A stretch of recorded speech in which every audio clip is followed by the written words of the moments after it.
لیکن اگر امینڈمنٹ ہو جاتی ہے تو معاملات جو ہے وہ بہتر انداز سے جو ہے وہ چلنا شروع ہو جائیں گے، کیونکہ عدلیہ میں بحران ہے، یہ حکومت کا بحران نہیں ہے، بحران جو ہے وہ جوڈیشری میں ہے۔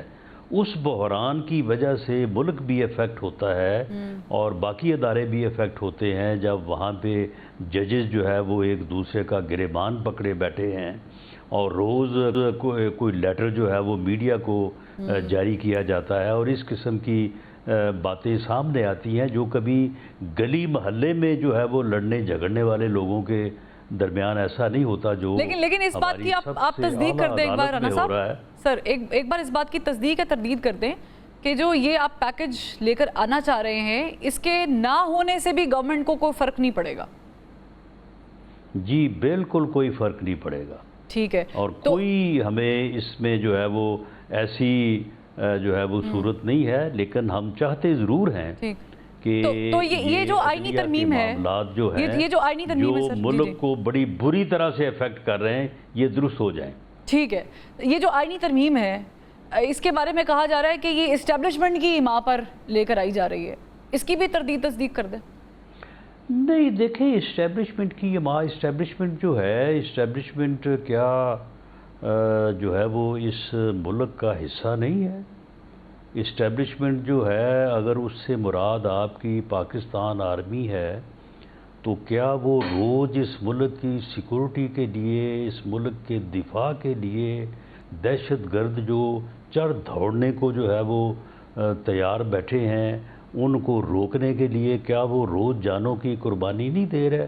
روز ایک یعنی جو ہے وہ سپاہی سے، سولجر سے لے کے تو آفیسرز تک جو ہے وہ روز شہید نہیں ہو رہے؟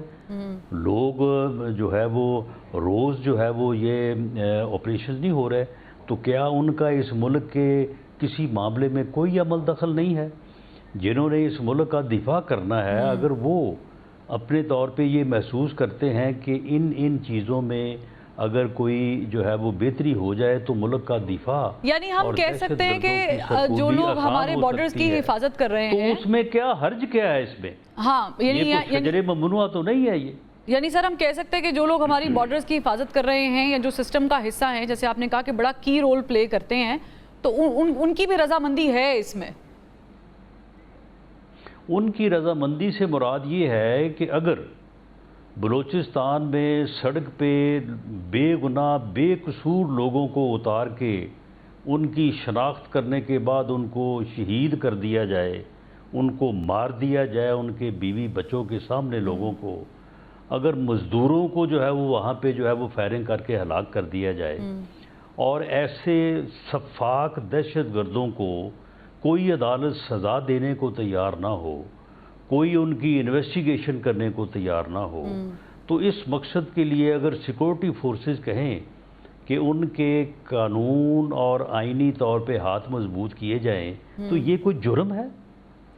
جو لوگ سوشل میڈیا پہ جو ہے وہ بیٹھ کے جو ہے وہ ان کا ایجنڈا پتہ نہیں کہاں سے ہوتا ہے اور کہاں سے وہ جو ہے وہ اپنا لیڈ لیتے ہیں اور اس قسم کی جو ہے وہ احمقانہ اور باغیانہ گفتگو کرتے ہیں، یعنی سیکیورٹی فورسز جو چاہ رہی ہیں کہ چل پڑے تو یہ کتنی بدقسمتی ہے۔ یعنی سیکیورٹی فورسز جو چاہ رہی ہیں کہ جو بھی دہشت گردی میں انوالو ہے ان کے ٹرائل ملٹری کورٹ میں ہوں، اور یہ بالکل بات آپ کہتے ہیں اس کی کہ صحیح ہے؟ نہیں، وہ نہیں چاہ رہی ملٹری کورٹ میں ہوں، وہ تو چاہ رہے ہیں کہ سول کورٹ میں ہوں۔ سول کورٹ کے ججز جو ہیں وہ ٹرائل کرنے کو تیار نہیں ہیں، وہ کیس سننے کو تیار نہیں ہیں۔ صحیح رانا صاحب، اب آپ لوگوں نے وہ یہ رسک لینے کو تیار نہیں ہیں، وہ جو ہے نا وہ صرف آپس میں لڑائیاں کرنے کو تیار ہیں، آپس میں ایک دوسرے کو خط لکھنے کو وہ تیار ہیں، یہ کام کرنے کو تیار نہیں۔ وہ کہتے ہیں یہ کیسز جو ہیں یہ پڑے رہنے دیں۔ غلط کیا منیب اختر صاحب نے جو خط لکھا اور منصور علی شاہ صاحب نے جو عدم دستیابی دکھائی اور خط لکھا، غلط کیا؟ جی بالکل، انہیں ساتھ ساتھ ان کے چیمبرز ہیں، انہیں اگر کوئی معاملات ہیں تو انہیں خط لکھنے کی بجائے خود آپس میں بیٹھ کے ریزالو کرنا چاہیے، اور اگر خط لکھنا بھی ہو تو انہیں وہ خط جو ہے وہ جس کو لکھنا ہے اسے پہنچانے سے پہلے میڈیا کو جاری نہیں کرنا چاہیے. اس سے جگ ہسائی ہوتی ہے. یہ میں نہیں کہہ رہا, یہ پوری دنیا کو آپ کہیں بھی کسی کو بھی پوچھ کے دیکھ لیں کہ کیا اس عمل کو کسی نے بہتر جانا ہے, کسی نے پسند کیا ہے. میرا نہیں خیال کہ کسی نے بھی پسند کیا ہوگا. ٹھیک ہے رحان صاحب, اس سے پہلے بڑی امپورٹنٹ بات کرتے ہیں, اس پہ تھوڑا سا اور ڈسکشن آگے لے کے چلتے ہیں. آپ نے کہا کہ ادارے نہیں چاہتے کہ ملٹری کورٹ میں ٹرائل ہو, لیکن جو سول کورٹ میں چل رہا ہے اس میں بھی گٹھ جوڑ ہے. عمران خان صاحب پر بھی 9 مئی کا جو جسے کہتے ہیں نا کہ ایک پلندہ پڑا ہوا ہے, اور ان کے ملٹری ٹرائل کی بھی بات ہو رہی ہے. تو کیا ہم یہ سمجھیں کہ ان کا ملٹری ٹرائل ہوگا, یا یہ سمجھیں کہ ادارے ان کے کیس میں بھی ٹرائل نہیں چاہتے؟ نہیں, ان کے ملٹری ٹرائل کے لیے کسی امینڈمنٹ کی ضرورت نہیں ہے. اچھا, یعنی وہ ہو رہی ہے. ان کا ٹرائل اگر ہونا ہے, یہ میں اگر اس لیے کہہ رہا ہوں کہ میرے پاس کوئی انفارمیشن نہیں, اگر میں آپ ڈاؤٹ فل لگ رہے ہیں. اگر ہونا ہے نہیں, ہاں ٹھیک ہے, کیونکہ میرے پاس جو انویسٹیگیشن ریٹائرڈ جنرل فیض حمید صاحب کے حوالے سے ہو رہی ہے, یا 9 مئی کے حوالے سے جو ہو رہی ہے, میرے پاس اس کی کوئی انفارمیشن نہیں ہے. اگر ان میں کسی کا عمران خان صاحب ہوں یا کوئی اور ہو, اگر ان کا ٹرائل ہونا ہے تو اس کے لیے کسی امینڈمنٹ کی ضرورت نہیں ہے. ملٹری ایکٹ کے تحت کسی بھی سویلین کا ٹرائل ہو سکتا ہے. بیسیوں کے اس وقت بھی ہو رہے ہیں, اس سے پہلے بھی ہوتے رہے ہیں. ان کو سزائیں بھی ہوتی ہیں, اور وہ سزائیں جو ہے بعد میں ہائی کورٹ اور سپریم کورٹ میں چیلنج بھی ہوتی ہیں, برقرار بھی رہتی ہیں, اور سیٹسفائیڈ بھی ہو جاتی ہیں. لیکن اگر میں آپ سے آپ کا پرسنل اوپینین پوچھوں سر, کہ کیا سمجھتے ہیں آپ کہ عمران خان صاحب کا جو 9 مئی اور فیض حمید گٹھ جوڑ اور جو سیاسی چیزوں میں ان کی انوالومنٹ, عمران خان صاحب کا ٹرائل ہونا چاہیے ملٹری کورٹ میں؟ ذاتی رائے. دیکھیں جی, یہ تو فیصلہ ایویڈنس کی بنیاد پہ ہونا ہے. میں کیونکہ انویسٹیگیشن سے آگاہ نہیں ہوں, اگر ایسی ایویڈنس موجود ہے کہ وہ جو آرمی ایکٹ کی جو دفعات جن میں انویسٹیگیشن ہو رہی ہے, یا جنرل فیض صاحب کے حوالے سے بھی ماسوائے اس ایک مختصر سے ٹویٹ کے جو DGISPR نے جاری کیا ہے, ہمارے پاس کوئی انفارمیشن نہیں ہے. اگر ایویڈنس از دیئر تو پھر ہونا چاہیے. تو فیض حمید کی گرفتاری کے بعد خان صاحب کمزور ہوئے ہیں یا مزید سٹرونگ ہو گئے ہیں؟ نہیں, اس میں سٹرونگ اور کمزور کی بات تو نہیں ہے. معاملہ تو یہ ہے کہ جو ٹرائل اگر انہیں چارج کیا جاتا ہے تو اس میں جو ایویڈنس سامنے آئے گی اس سے پتہ چلے گا کہ کیس جو ہے وہ کمزور ہے یا سٹرونگ ہے. ٹھیک, آپ نے کیس نے سٹرونگ یا کمزور ہونا ہے, اس سے کسی اور نے کمزور اور سٹرونگ تو نہیں ہونا. ہاں, لیکن آپ نے کہا تھا کہ عمران خان کا سیاسی وجود خطرہ ہے. سوال یہ ہے کہ آپ ان کے وجود کو مطلب الگ کرنے میں کامیاب ہو گئے یا ابھی نہیں ہوئے, کیونکہ آپ نے کہا کہ جب تک ہو سکے گا ہم ان کو جیل میں رکھیں گے, تو اس میں کتنی کامیابی ملی؟ دیکھیں, اس میں معاملہ یہ ہے کہ عمران خان صاحب کی جو سیاست ہے وہ اس ملک میں سیاست کی نفی ہے. وہ یہ چاہتے ہیں, انہوں نے اس کے اوپر پورے 3.5 پونے 4 سال عمل کیا کہ اس ملک سے ہر سیاستدان کو, ہر سیاسی جماعت کو ختم کر دیا جائے. انہوں نے یہ اس لفظ کو عملی طور پہ عملی جامہ پہنانے کی کوشش کی کہ میں کسی کو نہیں چھوڑوں گا, میں کسی سے گفتگو نہیں کروں گا, میں کسی کے ساتھ بیٹھوں گا نہیں. آپ پارلیمانی جمہوری سسٹم تو شروع یہاں سے ہوتا ہے, ڈائیلاگ سے, ایک دوسرے کے ساتھ نہ صرف بیٹھنے سے بلکہ تسلیم کرنے سے, اور دوسرے کے وجود کو پہلے تسلیم کرنا پڑتا ہے اپنے وجود سے, تو پھر ڈیموکریٹک سسٹم یا پارلیمانی ڈیموکریسی جو ہے وہ شروع ہوتی ہے. تو ان کا جو موقف ہے یا ان کی جو سیاست ہے, وہ اگر وہ ہیں تو باقی کوئی نہیں ہے, اور اگر باقی ہیں تو پھر وہ نہیں ہے. تو اس لیے میں نے یہ بات متعدد بار کی ہے کہ یہ مشکل ہے کہ وہ سبھی کا وجود ختم کر دیں.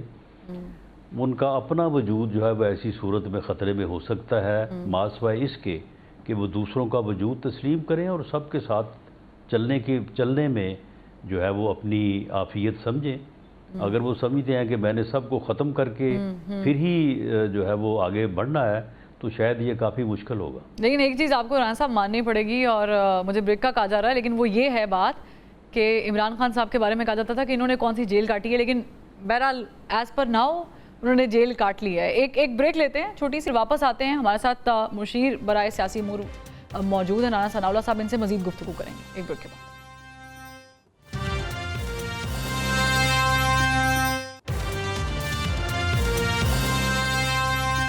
Welcome back. رانا صاحب یہ بتائیے گا کہ آپ لوگوں نے کہا کہ اٹک پل کراس کر کے دکھاؤ، علی امین گنڈا پور صاحب نے کراس کر کے بھی دکھا دیا، اور جس طرح کے ان کے بیانات سامنے آتے ہیں وہ ایسا لگتا ہے کہ کسی چیز پہ بہت زیادہ کانفیڈنس ہے ان کو، جو پیچھے ہونے کا نام نہیں لے رہا ہے. آپ ان کو چیلنج کرتے ہیں، وہ چیلنج توڑ دیتے ہیں. یہ ہو کیا رہا ہے؟ ان کو سپورٹ کس کی ہے؟ نہیں، یہ کچھ لوگوں کو یہ چیزیں جو ہے نا وہ ان کی سمجھ سے بالاتر ہیں. اچھا. جو ہم نے کرنا تھا وہ بالکل ہوا. ہم نے انہیں جہاں سے روکنا تھا وہ بالکل ہم نے روکا. اچھا ہاں اچھا. وہ علیحدہ بات ہے کہ وہ اٹک کے پل پہ روکیں یا کسی اور پل پہ روکیں، کو پہلے ساری تفصیل بتانا ضروری نہیں ہوتا. اچھا، یعنی آپ کہہ رہے ہیں کہ ان کی جلسے کی جو حالت تھی وہ روکنے کے مترادف ہی تھا، بلکہ اس سے بھی آگے تھی. اچھا اس سے بھی آگے تھا. ٹھیک ہے، لیکن یہ بھی بتا دیں کہ یہ بھی الزام لگ رہا ہے، ہم تو ویسے یہ پی ٹی اے والوں سے پوچھتے ہیں لیکن آپ سے بھی پوچھ لیتے ہیں کیونکہ حنیف عباسی صاحب نے کہا تھا کہ ان میں بھی ہمارے لوگ بیٹھے ہوئے ہیں، پی ٹی اے والوں کی طرف اشارہ کر کے. پی ٹی اے کمپرومائز ہو چکی ہے جو موجودہ قیادت ہے ان کی؟ نہیں، یہ اندر کی باتیں جو ہے نا وہ بتانے والی تو نہیں ہوتی نا. یہ تو آپ کے خبر بنانے اور آپ کے اندازہ لگانے کے لیے ہے. آپ اس کے اوپر اندازے لگائیں اور اپنی خبر جو ہے وہ ذرائع سے آپ اس پہ تو اندازہ لگا لیتی ہوں، لیکن ایک چیز اس پہ اندازہ بڑے لوگوں نے لگایا ہے. میں سمجھ رہی ہوں کہ آپ بالکل ایپٹ بندے ہیں جن سے سوال کیا جا سکتا ہے. یہ علی امین گنڈا پور صاحب کہاں چلے گئے تھے رات کے ٹائم پیٹس کھانے؟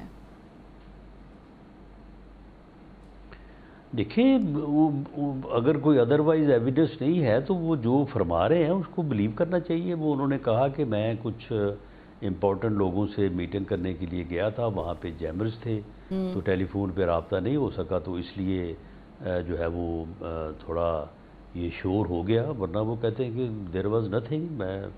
آپ اتفاق کرتے ہیں کہ ایسا ہی ہوا ہوگا؟ سمجھ میں آتی ہے اتھارٹی میں ہوں. جی مجھے اتفاق ہے، وہ واقعی کچھ امپورٹنٹ لوگوں سے میٹنگ اور ملنے کے لیے گئے تھے اور وہیں پہ تھے وہ. اچھا، اور پھر سمجھ آئی، لگ تو نہیں رہا کہ وہ پیٹس اور چائے نے ان پہ اثر کیا؟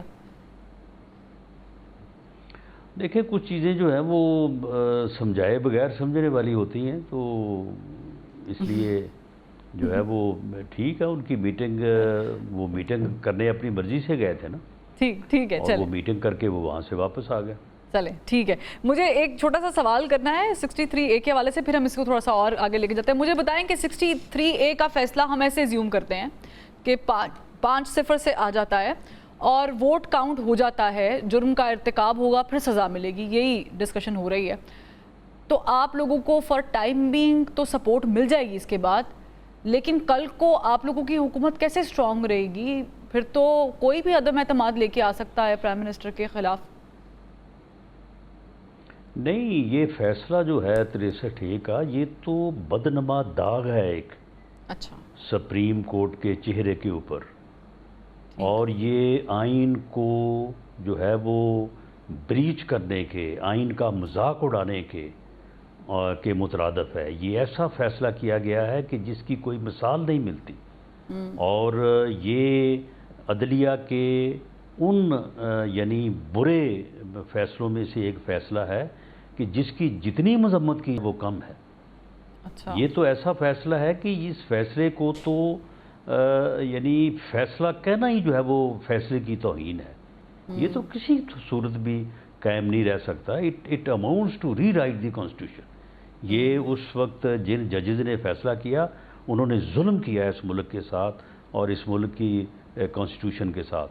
اور یہ سارا اب جو امینڈمنٹس ہونے جا رہی ہیں، یہ ایسے ہی فیصلے ہیں جن فیصلوں کی وجہ سے جو ہے وہ قطرہ قطرہ جو ہے وہ ہو کے دریا بنا ہے. اور اب پوری قوم کی یہ سوچ ہے کہ عدلیہ کے معاملات میں جو ہے وہ آئین کو جو ہے وہ آئین میں ایسی چیزیں لائی جائیں کہ یہ جس طرح سے انہوں نے مذاق بنا کے رکھ دیا ہے اس ملک کے آئین کا اور اس ملک کی جمہوریت کا، تو اس سے جو ہے وہ کم از کم ملک کے آئین آپ سمجھتے ہیں کہ اس آئینی ترمیم میں سیٹ اپ کو محفوظ کیا جائے؟ آپ سمجھتے ہیں اس آئینی ترمیم میں پاکستان تحریک انصاف والوں کو بھی دعوت دینی چاہیے کہ آپ بھی اپنا کوئی مسودہ تیار کریں اور لیٹس ڈسکس؟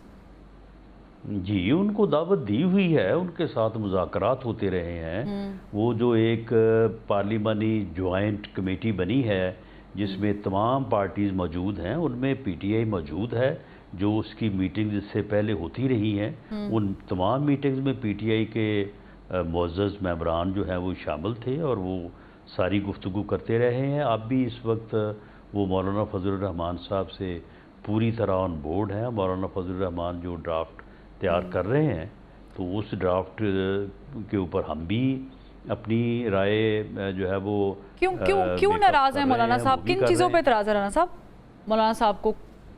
جی نہیں، کوئی ناراضگی نہیں ہے، کوئی اعتراض نہیں ہے۔ اچھا، یہ انہی کی تجویز کے اوپر تو اجلاس جو ہے وہ چند دنوں کے لیے مؤخر کیا گیا تھا۔ یہ انہی کی رائے تھی کہ یہ مشاورت کا عمل جو ہے اس کو تھوڑا وسیع کیا جائے اور تھوڑا اس کو جو ہے وہ ٹائم دیا جائے، تو وہ بالکل وہ مشاورت کے عمل میں پوری طرح شامل ہیں۔ رانا صاحب یہ بتائیے، مولانا صاحب سے بات چیت تو آپ نے کر لی، لیکن ان کو آفر کیا کیا دی تھی؟ کیونکہ وہ غفور حیدری صاحب نے کہا کہ گورنرشپ پہ یہ نہیں ہو سکتا کہ ہم آئینی ترمیم پہ مان جائیں۔ نہیں، بالکل ان کو کوئی آفر نہیں کی گئی، کوئی گورنر کے پی کے کی آپشن نہیں دی؟ نہیں، بالکل نہیں۔ یہ سب جو ہے یہ بالکل یعنی انتہائی گھٹیا قسم کی جو ہے وہ گفتگو جن لوگوں نے بھی کی ہے وہ کی ہے۔ مولانا نے اس بارے میں یا خاص طور کے اس امینڈمنٹس کے تناظر میں انہوں نے قطعاً نہ کوئی انہوں نے بات کی ہے، نہ ہماری طرف سے یہ بات ہوئی۔ ٹھیک ہے، چیف جسٹس صاحب کو ایکسٹینشن ملنی چاہیے یا مدت میں جو اپوائنٹمنٹ کی اضافہ ہونا چاہیے؟ جی انہیں کچھ بھی نہیں ملنا چاہیے، جو امینڈمنٹس آئین کے مطابق ہوں اس کے اوپر جو ہے وہ عمل ہونا چاہیے۔ آئینی عدالت یہ کوئی چیف جسٹس یا کوئی جج اسپیسیفک نہ امینڈمنٹ ہونی ہے، نہ اس قسم کی کوئی سوچ ہے۔ باقی ٹھیک ہے، جب امینڈمنٹس ہو جائیں گی اس کے مطابق جس کا جہاں پہ جو رول بنتا ہے وہ ادا کرے گا۔ یعنی آپ ایکسٹینشن کے حق میں نہیں ہیں چیف جسٹس صاحب کی؟ جی میں تو آئین کے حق میں ہوں، میں کسی اسپیسیفک پرسن کے نہ حق میں ہوں نہ کسی کے خلاف ہوں۔ ٹھیک ہے، آئینی عدالت پر آپ لوگوں نے بھی کہا ناگزیر ہے، بلاول صاحب بھی کہہ رہے ہیں مجبوری بھی ہے، ضروری بھی ہے۔ آئینی عدالت کا جج کون ہوگا؟ ایز پر بلاول صاحب اگر منصور علی شاہ اگلے جج ہیں اور وہی ہوں گے تو کیا قاضی فائزہ صاحب ہوں گے؟ یہ امینڈمنٹ جب ہوگی تو اس میں جو لوگ کوالیفائی کریں گے وہی ہوں گے۔ ٹھیک، یعنی ابھی ڈیسائیڈ نہیں ہوا ہے کہ وہ ان دونوں میں سے وہ دو کون ہوں گے ان دونوں میں سے؟ ابھی تو ابھی امینڈمنٹ ہوئی نہیں ہے۔ ٹھیک ہے سر، آخری سوال کا جواب چاہ رہی ہوں کہ ایک تو یہ بتا دیں کیونکہ دعوے کیے جا رہے ہیں کہ اکتوبر میں اگر چینج آف کمانڈ ہوتی ہے سپریم کورٹ میں تو خان صاحب کے چانسز بڑے برائٹ ہیں، اس پہ بھی نظر ڈال دیجیے گا۔ اور یہ کہ اجلاس بھی ہے بلوچستان کی جو آپ نے بات کی اس کے اوپر، تو کیا کوئی آپریشن، کیا کوئی اس کا فیصلہ کیا جا رہا ہے سیکیورٹی کو تھوڑا مزید بہتر کرنے کے لیے؟ جی سیکورٹی کو تو مزید بہتر کیا جائے گا، اس کے بغیر تو کوئی چارہ نہیں ہے۔ آپریشن کا فیصلہ کچھ کیا ہے؟ کیونکہ ابھی بیرسٹر گوہر صاحب نے کہا کہ نہیں فیصلہ کیا نہیں آپریشن تو ہو رہا ہے، فیصلہ اس کا کیا کرنا ہے؟ یہ تو ایسی بات بنی ہوئی جی آپریشن کا فیصلہ ہوگا، آپریشن تو ہو رہا ہے۔ لیکن ابھی بیرسٹر گوہر صاحب نے شکوہ کیا کہ ان کو دعوت ہی نہیں ہوئی۔ روز جو دہشت گرد جہنم واصل ہو رہے ہیں، یہ آپریشن نہیں ہو رہا تو اور کیا ہو رہا ہے؟ ٹھیک ہے، یعنی یہ تو اٹل ہے، لیکن بیرسٹر گوہر صاحب شکوہ کر رہے ہیں کہ ان کو بلایا ہی نہیں ہے، حکومت نے ایجنڈے میں لیا ہی نہیں ہے۔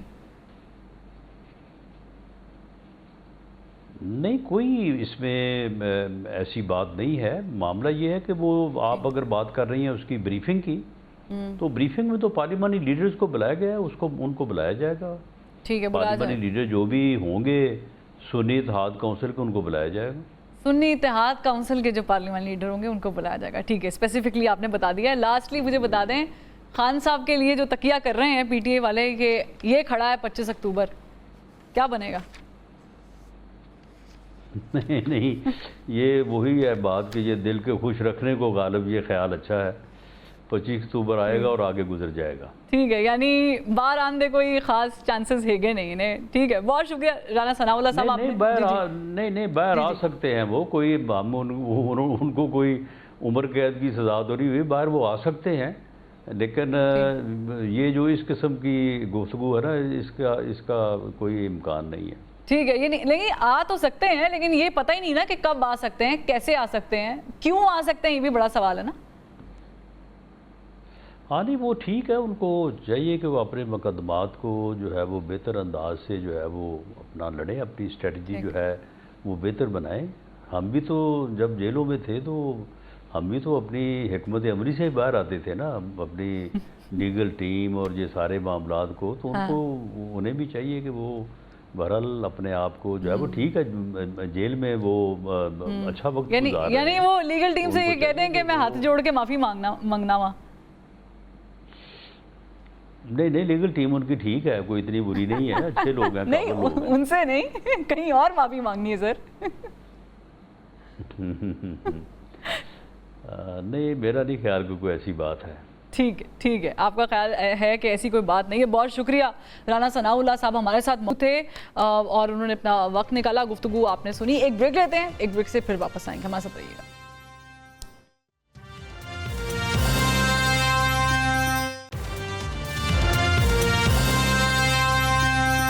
Welcome back. بریک کے بعد ہمیں جوائن کیا پاکستان تحریک انصاف کے رہنما شعیب شاہین صاحب نے. بہت شکریہ شعیب شاہین صاحب، آپ نے وقت نکالا. یہ بتائیے گا کہ آج سماعت بھی دیکھی اور اس میں ریمارکس بھی دیکھے ہم نے چیف جسٹس صاحب کے. 2 سال بعد 63A کا یہ کیس چل رہا ہے. پہلے تو یہ ایزیوم کیا جا رہا تھا کہ منیب اختر صاحب اگر ہوتے تو یہ 4-1 ہوتا، اب تو 5-0 ایزیوم کیا جا رہا ہے کہ یہ ہو سکتا ہے.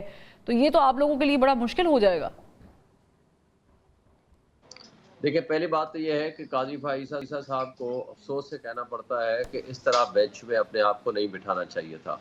ان کو جلدی کیا ہے؟ جو کیس 2 سال میں نہیں لگا، وہ جاتے جاتے ہر حال میں وہ اس کیس کا فیصلہ کیوں خود کرنا چاہتے ہیں؟ جسٹس منیب صاحب نے درست سوال اٹھایا کہ آپ نے یہ فیصلہ خود کیا تھا کہ جسٹس منظور شاہ صاحب کی سربراہی میں یہ بینچ کام کرے گا اور یہ کیس کو سنے گا، تو اچانک یکایک کیا ہو گیا کہ آپ خود اس میں بیٹھ گئے؟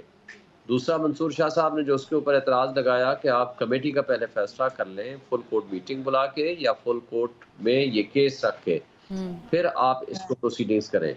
تیسری بات یہ ہے کہ فل جو کمیٹی ہے وہ انکمپلیٹ تھی. 2 ججز بیٹھ کے یہ فیصلہ نہیں کر سکتے کہ جناب یہ کس بینچ میں لگایا جائے اور کس میں نہ لگایا جائے.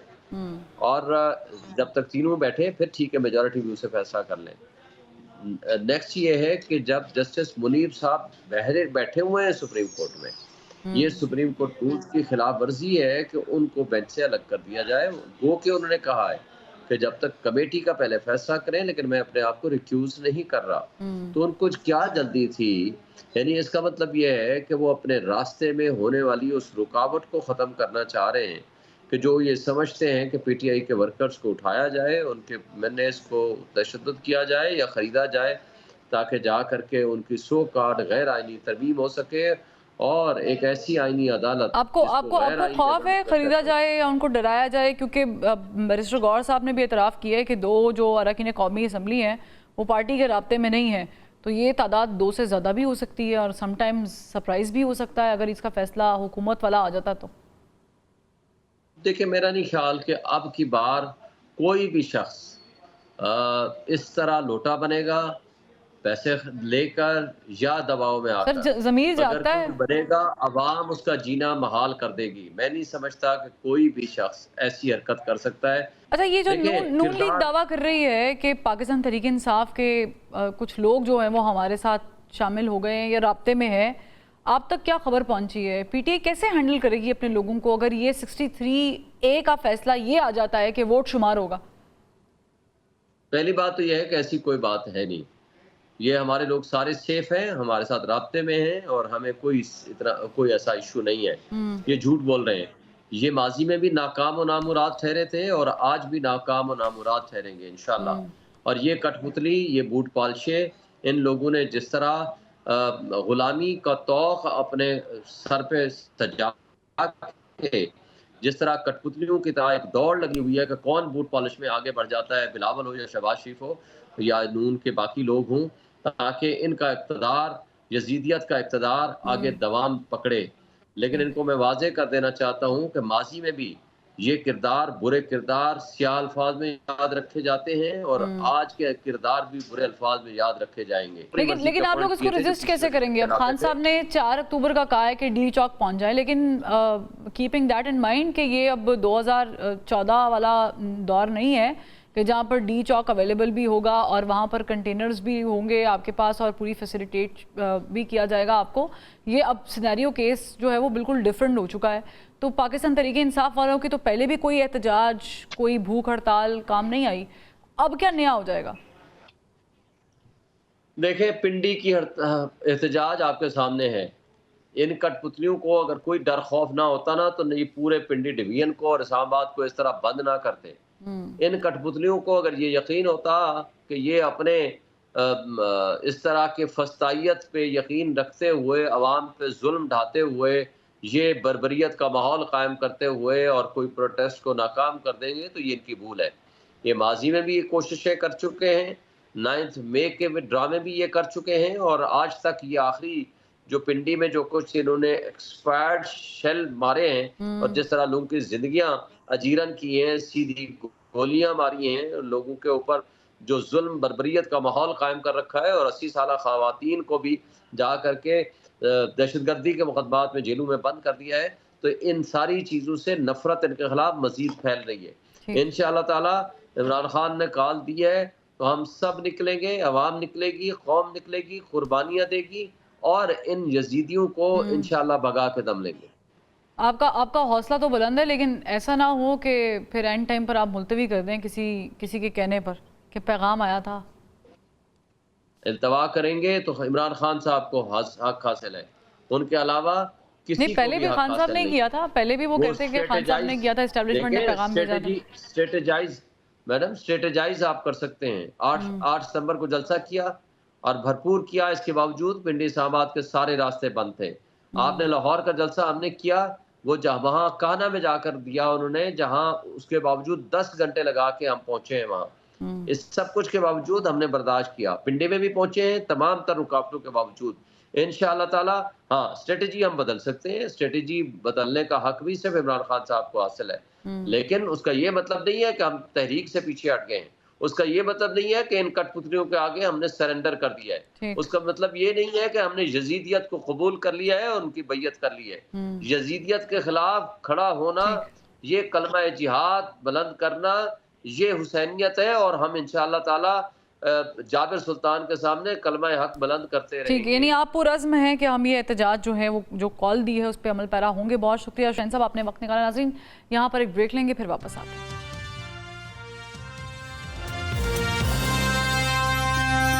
ناظرین، کربلا کا نام سنا مگر وہ تصویر نہیں دیکھی جو محرم کے 10 دنوں میں نبی آخر الزماں حضرت محمد صلی اللہ علیہ وآلہ وسلم کے نواسے امام حسین علیہ السلام اور ان کے خاندان نے رقم کی تھی۔ 72 کے مقابلے میں لاکھوں کے لشکر نے کیا کیا ظلم ڈھائے کتابوں میں پڑھا اور تصور کیا، آنکھوں سے نہیں دیکھ پائے تھے۔ پیاس سے لبریز ہونٹ، بھوک سے بے حال چہرے، خون میں لت پت لاشیں، آگ لگے خیمے، صبر و رضا کا پیکر بہنیں اور صبر کی تصویر بنے بچے، مائیں، نوجوان دلارے، بہنوں کے سہارے اور خاندان کے سرتاج دین اسلام کا علم بلند کرتے ہوئے کیسے لڑے، کیسے شہادتیں نصیب ہوئیں اور کس طرح قیدی بنے، سب کچھ کتابوں کے راستے ہم تک پہنچا۔ واقعہ کربلا کی مثال کہیں نہیں، امام حسین علیہ السلام کی قربانی اور شجاعت کی مثال بھی کہیں نہیں، ہاں مگر کوفہ والوں اور دیگر خاموش رہنے والوں کی مثالیں دنیا میں کئی بار مل جاتی ہیں۔ آج کے غازہ کا مقابلہ کربلا سے نہ صحیح مگر غازہ والوں کا صبر، قربانیاں، شہادتیں اور ان کی اللہ کے حضور آہوزاری کربلا کی یاد ضرور تازہ کرتی ہے، اور دنیا کے 2.5 ارب مسلمانوں کی خاموشی کوفہ والوں کی یاد دلاتی ہے۔ کربلا کی مانند آج غازہ میں بھی زمین لہو رنگ ہے، آگ کے شعلے ہیں، خیمہ بستیاں ہیں، بارودی فضا، گرد و غبار کا دھواں، دھماکوں کی گونج سے لبریز ہوا،